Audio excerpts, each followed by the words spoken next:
సాక్షాత్తు శ్రీ మహావిష్ణువే శ్రీరామ అవతారంలో, శ్రీకృష్ణ అవతారంలో రాహుకేతువుల వల్ల ఇబ్బంది పడ్డాడన్న విషయం మీలో ఎంతమందికి తెలుసు? సముద్ర మంథనం తర్వాత వచ్చిన అమృతాన్ని స్వర్గాను అనే రాక్షసుడు దేవతలకు తెలియకుండా స్వీకరిస్తుంటే, సూర్యచంద్రులిద్దరూ శ్రీ మహావిష్ణువుకి కంప్లెయింట్ చేశారు. శ్రీ మహావిష్ణువు తన సుదర్శన చక్రంతో స్వర్భాను కంఠాన్ని ఖండించాడు. అయితే అప్పటికే అమృతాన్ని స్వీకరించిన స్వర్భాను తల, మొండెం వేరై రాహుకేతువులుగా నిలబడ్డారు. అప్పటికే అమృతాన్ని స్వీకరించారు కాబట్టి వీళ్ళకి మరణం లేదు. వీళ్ళు దేవతల్లో కలవలేరు. అసురులు వీళ్ళని కలుపుకోరు. ఇలా ఈ నిశాచర యూనివర్స్‌లో వీళ్ళు దారి తెలియక తిరుగుతుంటే, ఒకరోజు శ్రీ మహావిష్ణువు దగ్గరికెళ్లారు. శ్రీ మహావిష్ణువుని కన్ఫ్రంట్ చేశారు. శరీరం లేకుండా చేశావు. మాకొక రూపాన్ని లేకుండా చేశావు. ఈ సృష్టిలో మాకు స్థానం ఎక్కడ? నీ మీద ప్రతీకారం తీర్చుకునేదెలా? అని మహావిష్ణువుని నిలదీస్తారు. అయితే దానికి విష్ణువు కోపం తెచ్చుకోకుండా, మీరు అమృతం తాగారు కాబట్టి మీకు మరణం లేదు. అందుకే మీరు కాలచక్రానికి బద్దులై కర్మలని క్లీన్ చేసే బాధ్యతను అప్పచెప్తారు.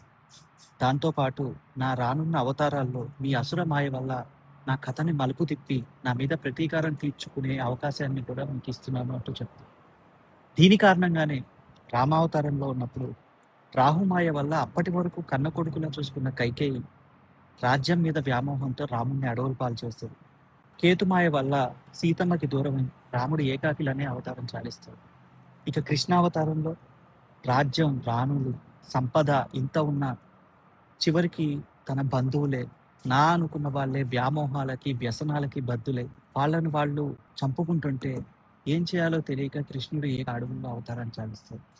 మహావిష్ణువుకి తెలుసు రాహుకేతువులు అసుర లక్షణాలు ఉన్నవాళ్ళు.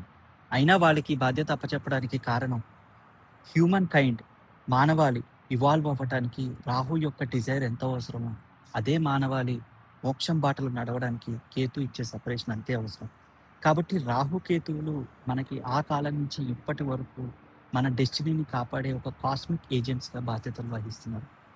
Rahu Ketu are not here to destroy you. They are here to evolve you and drive you to walk towards మోక్ష.